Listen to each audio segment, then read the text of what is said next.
Nefarious एक मनोवैज्ञानिक horror thriller है जो आपको शैतानी ताकतों और मानव मन के गहरे भयावह कोनों में ले जाती है।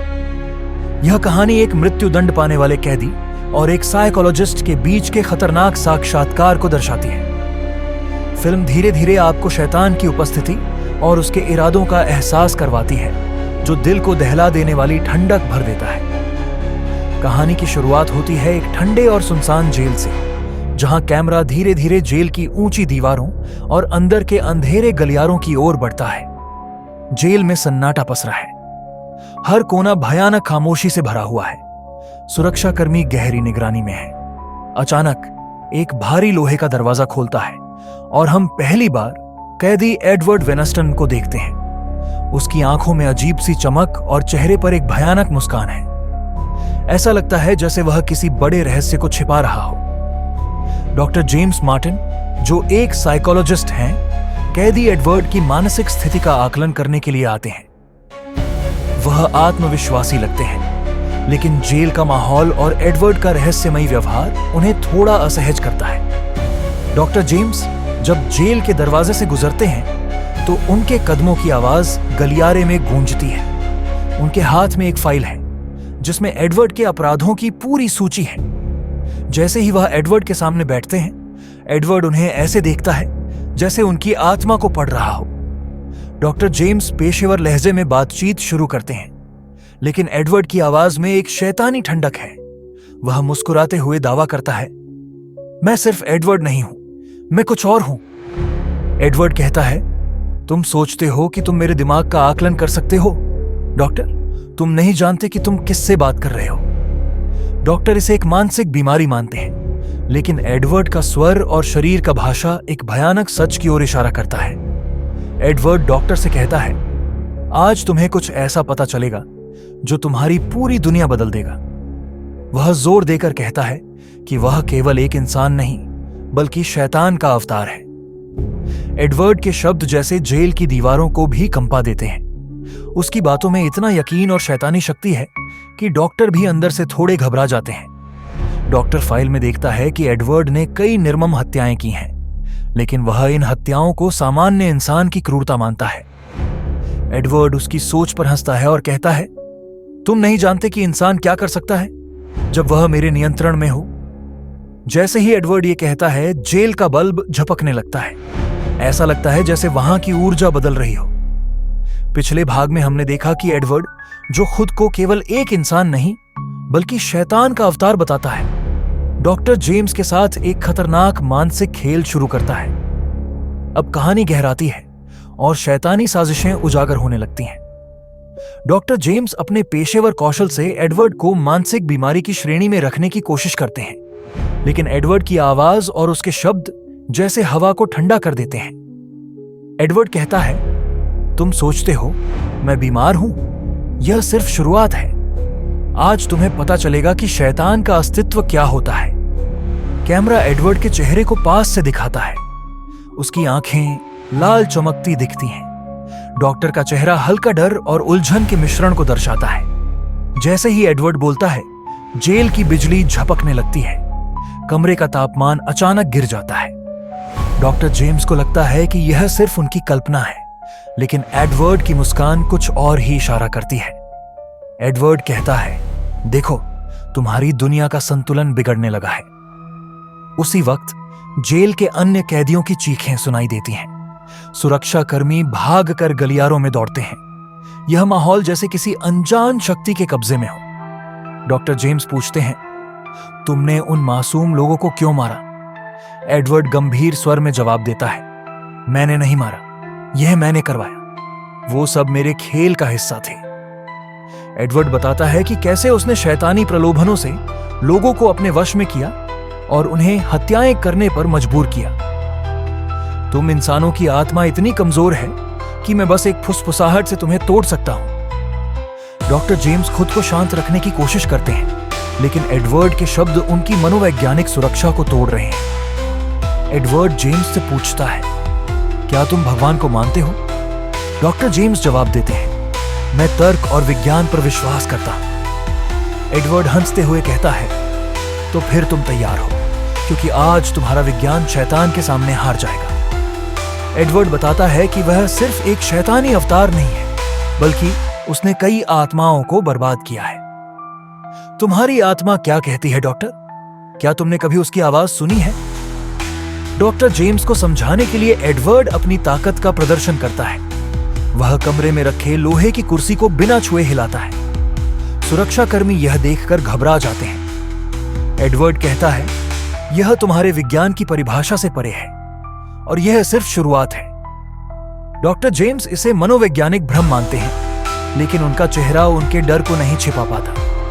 एडवर्ड एक महत्वपूर्ण रहस्य उजागर करता है। वह कहता है कि उसने कई लोगों के साथ आत्मा का सौदा किया है। लोग सोचते हैं कि शैतान सिर्फ डर फैलाता है, लेकिन मैं तुम्हें दिखाऊंगा कि मैं कैसे आत्माओं को खरीदता हूं, एक कीमत पर।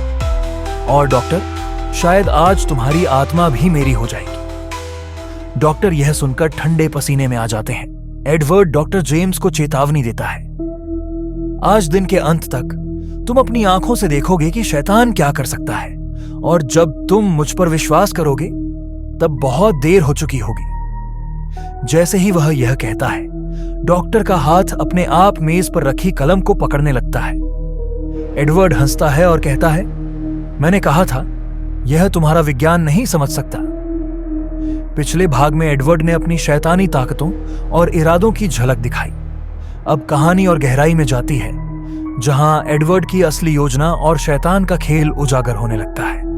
डॉक्टर जेम्स, जो खुद को तर्क और विज्ञान के आधार पर मजबूत मानते थे, अब डर और असमंजस की स्थिति में फंस जाते हैं। एडवर्ड डॉक्टर जेम्स को चुनौती देते हुए कहता है, तुम इंसानों को समझने का दावा करते हो, पर तुम कितने कमजोर हो यह तुम्हें नहीं पता।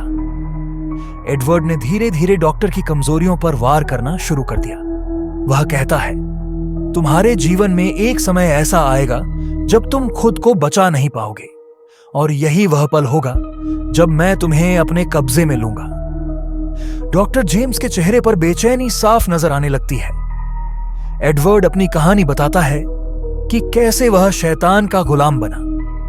मैं कभी तुम्हारे जैसा ही था डॉक्टर, एक साधारण इंसान, लेकिन मैंने शैतान से सौदा किया। उसने मुझे ताकत दी, लेकिन बदले में मेरी आत्मा ले ली। अब मैं सिर्फ उसका एक प्यादा हूं। उसकी बातें डॉक्टर जेम्स के मन में डर और सवाल पैदा करती हैं। डॉक्टर जेम्स एडवर्ड से पूछते हैं, तुमने उन मासूम लोगों को क्यों मारा? एडवर्ड जवाब देता है, मैंने उन्हें नहीं मारा, मैंने उन्हें खुद अपने पापों में जलने दिया। मैं सिर्फ एक माध्यम था। वे सभी पहले से ही कमजोर थे और मैंने उन्हें उनकी कमजोरी का एहसास करवाया। एडवर्ड उन लोगों के नाम गिनाना शुरू करता है जिनकी हत्याओं के लिए उसे दोषी ठहराया गया। हर नाम के साथ वह उनके पाप और कमजोरियों का वर्णन करता है। एडवर्ड डॉक्टर जेम्स को शैतान के अस्तित्व का प्रमाण देने की कोशिश करता है। वह कहता है, अगर मैं तुमसे कहूं कि मैं शैतान के आदेश पर यहां बैठा हूं, तो क्या तुम मुझ पर विश्वास करोगे? जैसे ही वह यह कहता है, कमरे की हवा अचानक भारी हो जाती है। एडवर्ड का चेहरा विकृत होने लगता है, जैसे कोई दूसरी शक्ति उस पर कब्जा कर रही हो।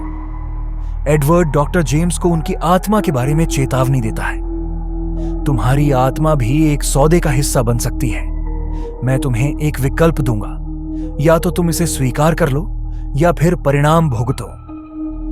एडवर्ड की बातें सीधे डॉक्टर के आत्मविश्वास पर चोट करती हैं। वह महसूस करते हैं कि वह सिर्फ एक साक्षात्कार नहीं, बल्कि एक शैतानी परीक्षा का हिस्सा बन चुके हैं। एडवर्ड डॉक्टर से कहता है, आज तुम्हारे जीवन में कुछ ऐसा होगा जो तुम्हें हमेशा के लिए बदल देगा। डॉक्टर जेम्स इसे एक मनोवैज्ञानिक चाल मानते हैं, लेकिन उनके भीतर की बेचैनी बढ़ती जाती है। उनकी घड़ी रुक जाती है और ऐसा लगता है जैसे समय भी एडवर्ड के प्रभाव में आ गया हो। एडवर्ड डॉक्टर को सौदा करने का प्रस्ताव देता है। अगर तुम मुझसे सौदा कर लो तो मैं तुम्हें शैतान के प्रकोप से बचा सकता हूं, लेकिन अगर तुमने इनकार किया तो तुम्हारा अंत वही होगा जो बाकी लोगों का हुआ। डॉक्टर इसे सिरे से खारिज करते हैं, लेकिन एडवर्ड की आंखों में कुछ ऐसा है जो उनके इरादों को हिला देता है। एडवर्ड अंत में जोर से हंसता है और कहता है, तुम सोचते हो कि यह खेल तुम्हारे नियंत्रण में है। नहीं डॉक्टर, यह खेल हमेशा से मेरे नियमों पर खेला जा रहा है। एडवर्ड की हंसी गूंजती है और उसी वक्त कमरे की लाइट्स बंद हो जाती हैं। जब लाइट्स वापस आती हैं तो एडवर्ड शांत बैठा होता है, लेकिन उसकी मुस्कान अब और भी खतरनाक लगती है। पिछले भाग में एडवर्ड ने डॉक्टर जेम्स को शैतान के अस्तित्व और उसकी ताकत का एहसास करवाया। अब कहानी उस मोड़ पर पहुंचती है जहां एडवर्ड की असली योजना और उसकी खौफनाक सच्चाई पूरी तरह से उजागर होती है। एडवर्ड डॉक्टर जेम्स से उनकी आत्मा पर सवाल करता है। डॉक्टर, क्या तुम जानते हो कि तुम्हारी आत्मा कहां खड़ी है? क्या तुमने कभी अपनी कमजोरियों को देखा है? एडवर्ड डॉक्टर के अतीत की बातों को उजागर करना शुरू करता है। तुमने अपनी पत्नी से झूठ बोला, तुमने अपने बेटे के साथ समय नहीं बिताया, तुमने अपने सपनों को दूसरों की उम्मीदों के लिए बेच दिया, और अब तुम मुझे जज करने आए हो। डॉक्टर जेम्स के चेहरे पर एक गहरी चिंता उभरती है। एडवर्ड के बोलने के साथ ही कमरे का माहौल बदलने लगता है। उसका चेहरा धीरे धीरे विकृत होने लगता है। एडवर्ड की आंखें पूरी तरह से काली हो जाती हैं। उसकी आवाज भारी और असामान्य हो जाती है। तुम सोचते हो कि मैं एक इंसान हूं? नहीं डॉक्टर, मैं तुम्हारी दुनिया का सबसे पुराना सच हूं। मैं पाप हूं। मैं तुम्हारी हर कमजोरी का स्रोत हूं। कैमरा एडवर्ड के चेहरे के क्लोजअप पर फोकस करता है और उसकी मुस्कान इतनी डरावनी लगती है कि दर्शक भी कांप उठते हैं। एडवर्ड ने खुलासा किया कि उसका असली मकसद सिर्फ डॉक्टर को डराना नहीं, बल्कि उनकी आत्मा को अपने कब्जे में लेना है। तुम यहां मुझे जज करने आए थे, लेकिन असल में मैं तुम्हारी आत्मा की जजमेंट करने आया हूं। एडवर्ड का दावा है कि वह डॉक्टर को एक ऐसा फैसला करने पर मजबूर करेगा जो उनकी आत्मा को हमेशा के लिए बदल देगा। डॉक्टर जेम्स, जो अब तक अपने तर्क और विज्ञान में विश्वास रखते थे, खुद को पूरी तरह असहाय महसूस करने लगते हैं। डॉक्टर का हाथ कांपने लगता है। उनके माथे पर पसीना छलक आता है। यह सब मेरा भ्रम है, यह सिर्फ मानसिक चाल है, वह खुद से बड़बड़ाते हैं। लेकिन एडवर्ड उनकी हंसी उड़ाते हुए कहता है, क्या तुम सच में अब भी इस पर विश्वास करते हो? एडवर्ड खुलासा करता है कि वह सिर्फ एक व्यक्ति की आत्मा को नहीं, बल्कि पूरे समाज को बर्बाद करने की योजना पर काम कर रहा है। यह जेल मेरी सीमा नहीं है। मैं यहां से भी अपनी योजनाएं चला सकता हूं और तुम इसे रोक नहीं सकते। एडवर्ड का इशारा उन मासूम लोगों की ओर है जो उसकी शैतानी ताकत के अगले शिकार बनने वाले हैं। एडवर्ड धीरे धीरे डॉक्टर को अपनी बातों में उलझा लेता है। तुम्हारे पास सिर्फ दो विकल्प हैं डॉक्टर, या तो तुम मेरी सच्चाई को स्वीकार करो या फिर अपनी आत्मा को खो दो। डॉक्टर खुद को हर तरफ से घिरा हुआ महसूस करते हैं। एडवर्ड कमरे में रखी चीजों को बिना छुए हिलाना शुरू कर देता है। एक समय ऐसा आता है जब डॉक्टर की मेज पर रखी फाइलें अपने आप जलने लगती हैं। तुमने सोचा कि मैं तुम्हें सिर्फ बातों से हराऊंगा, अब तुम मेरी ताकत को महसूस करो। कमरे की लाइट्स एक बार फिर झपकती हैं और डॉक्टर का दिल तेजी से धड़कने लगता है। एडवर्ड डॉक्टर को चेतावनी देता है, अगर तुमने मुझे गलत साबित करने की कोशिश की तो इसका परिणाम सिर्फ तुम्हारे लिए नहीं, बल्कि तुम्हारे पूरे परिवार के लिए घातक होगा। डॉक्टर जेम्स के चेहरे पर डर और चिंता स्पष्ट दिखाई देती है। वह समझ नहीं पाते कि इस स्थिति से कैसे बाहर निकला जाए। एडवर्ड घड़ी की ओर इशारा करते हुए कहता है, तुम्हारे पास बहुत कम समय है, फैसला तुम्हें करना होगा। घड़ी की सुइयां तेजी से चलने लगती है। ऐसा लगता है जैसे समय एडवर्ड के नियंत्रण में हो। अब तक की कहानी ने डॉक्टर जेम्स को ऐसे मोड़ पर ला खड़ा किया है जहां उनके पास न तो तर्क काम आ रहा है और न ही उनका आत्मविश्वास। एडवर्ड की शैतानी ताकतें और रहस्यमय इरादे उन्हें पूरी तरह से जकड़ चुके हैं। अब कहानी अपने चरमोत्कर्ष की ओर बढ़ती है, जहां एडवर्ड की योजना का अंतिम हिस्सा सामने आता है। एडवर्ड डॉक्टर से कहता है, तुम्हारे पास अब केवल एक विकल्प है जेम्स। तुम अपनी आत्मा बचा सकते हो, लेकिन इसकी कीमत चुकानी पड़ेगी। एडवर्ड ने अब पूरी तरह से डॉक्टर के मनोबल को तोड़ दिया है। वह उन्हें बताता है कि उनकी आत्मा को बचाने का एकमात्र तरीका शैतान के साथ एक सौदा करना है। एडवर्ड कहता है, सौदा आसान है, तुम्हें सिर्फ यह मानना होगा कि तुम एक कमजोर प्राणी हो और मेरे नियमों का पालन करना होगा। डॉक्टर जेम्स खुद से सवाल करने लगते हैं, क्या यह सब सच है या मेरा मन एक चाल में फंस गया है? उनके अंदर तर्क और डर के बीच एक युद्ध छिड़ जाता है। एडवर्ड उनके दिमाग को और कमजोर करने के लिए कहता है, डॉक्टर, यह सब तुम्हारे नियंत्रण में नहीं है, तुम केवल एक प्यादा हो। एडवर्ड अचानक अपनी पूरी ताकत का प्रदर्शन करता है। कमरे की हर वस्तु हवा में तैरने लगती है। एडवर्ड की आवाज गूंजती है, तुम्हें अब मान लेना चाहिए कि शैतान असली है, मैं सिर्फ उसकी इच्छा का एक माध्यम हूं। डॉक्टर जेम्स की घबराहट और बढ़ जाती है। कहानी यहीं समाप्त होती है, लेकिन दर्शकों को सोचने पर मजबूर कर देती है कि क्या शैतान वास्तव में गया या वह अब भी डॉक्टर जेम्स के साथ है। अंतिम सवाल, क्या एडवर्ड सच में हार गया या यह सब उसकी बड़ी योजना का हिस्सा था? यह कहानी अपने पीछे रहस्य और डर का एहसास छोड़ जाती है। कहानी का अंत, लेकिन डर का सिलसिला जारी।